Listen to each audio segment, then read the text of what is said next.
সরকার বিএনপির সরকার হলে ইনশাআল্লাহ আমরা 1-1.5 বছরের মধ্যেই 1-1.5 কোটি জনগণের বেকারের কর্মসংস্থানের ব্যবস্থা করব ইনশাআল্লাহ। আগামী দিনে আইনের শাসনের বাংলাদেশ প্রতিষ্ঠা হবে। সকল মানুষের নাগরিক অধিকার, মৌলিক অধিকার, মানবাধিকার, গণতান্ত্রিক অধিকার, সাংবিধানিক অধিকার প্রতিষ্ঠা করব, এই আমাদের শপথ। আগামী দিনের সরকার বিএনপির সরকার গঠিত হবে বলে আমরা বিশ্বাস করি, আশা করি। আজকে বাংলাদেশে ফ্যাসিবাদ মুক্ত পরিবেশে, মুক্ত স্বাধীন নিরপেক্ষভাবে স্বাধীনভাবে উৎসবমুখর পরিবেশে ভোট দেওয়ার অধিকার প্রতিষ্ঠা হয়েছে।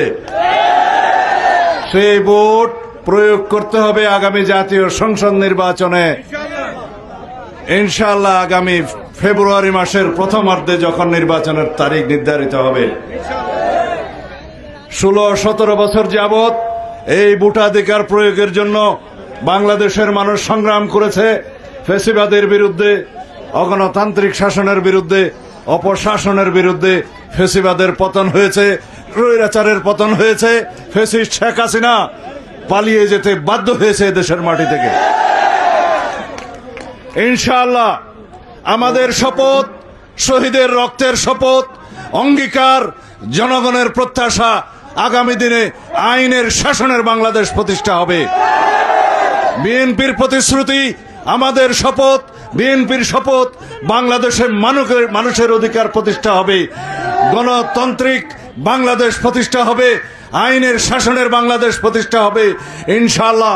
এই দেশে সকল মানুষের নাগরিক অধিকার, মৌলিক অধিকার, মানবাধিকার, গণতান্ত্রিক অধিকার, সাংবিধানিক অধিকার প্রতিষ্ঠা করব, এই আমাদের শপথ। এই বিএনপির প্রতিশ্রুতি, এই বাংলাদেশের জনগণের সকল মানুষের প্রত্যাশা এইটা। ইনশাআল্লাহ আগামী দিনের সরকার বিএনপির সরকার গঠিত হবে বলে আমরা বিশ্বাস করি, আশা করি। যদি আপনারা দানের শীষের পক্ষে সমর্থন দেন, ভোট দেন, ইনশাআল্লাহ এই দেশ হবে কৃষকের বাংলাদেশ, কৃষিবান্ধব বাংলাদেশ।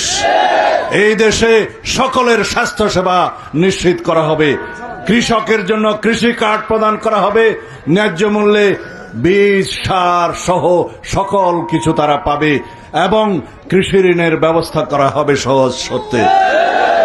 এই দেশ হবে প্রত্যেকটা নাগরিকের স্বাস্থ্য সেবা পাওয়ার বাংলাদেশ। কোন ব্যক্তি, কোন নাগরিক বিনা চিকিৎসায় মৃত্যুবরণ করবে না ইনশাআল্লাহ। এই দেশের সকল দরিদ্র পরিবার আমরা তাদের সামাজিক নিরাপত্তা বেষ্টনের মধ্যে নিয়ে আসব। তাদেরকে পারিবারিক কার্ড অর্থাৎ ফ্যামিলি কার্ড দেয়া হবে, তাদেরকে বিনামূল্যে সকল নিত্য প্রয়োজনীয় দ্রব্য, চাল, ডাল সহ সবাইকে সকল কিছু প্রদান করা হবে ইনশাআল্লাহ। সেই কার্ড থাকবে পরিবারের যিনি মহিলা কর্ত্রী তার কাছে, যাতে করে বাংলাদেশের দরিদ্র সীমার নিচে এবং দরিদ্র সীমায় যারা বসবাস করছেন তারা যেন আর অর্থনৈতিকভাবে কষ্টে জীবনযাপন না করেন। এইভাবে প্রতিটি ক্ষেত্রে আমরা বেকারদের জন্য কর্মসংস্থানের কথা বলছি। আগামী সরকার বিএনপির সরকার হলে ইনশাআল্লাহ আমরা 1-1.5 বছরের মধ্যেই 1-1.5 কোটি জনগণের বেকারের কর্মসংস্থানের ব্যবস্থা করব ইনশাআল্লাহ। যতদিন পর্যন্ত শিক্ষিত বেকাররা চাকরি না পাবে, একটা নির্ধারিত সময় পর্যন্ত তাদেরকে বেকার ভাতা প্রদান করা হবে। বিএনপি প্রতিশ্রুতি দেয়, প্রতিশ্রুতি বাস্তবায়ন করে। এই দেশের স্বাধীনতার দেশ, স্বাধীনতার দল হলো বাংলাদেশ জাতীয়তাবাদী দল। বাংলাদেশ জাতীয়তাবাদী দল বিএনপি হলো এই দেশের স্বাধীনতার দল, মুক্তিযোদ্ধাদের দল, এই দেশের গণতন্ত্র রক্ষা করার দল, এই দেশের উন্নয়নের দল। ইনশাআল্লাহ আগামীতে বাংলাদেশে গণতান্ত্রিক শাসন প্রতিষ্ঠা হবে, আইনের শাসন প্রতিষ্ঠা হবে।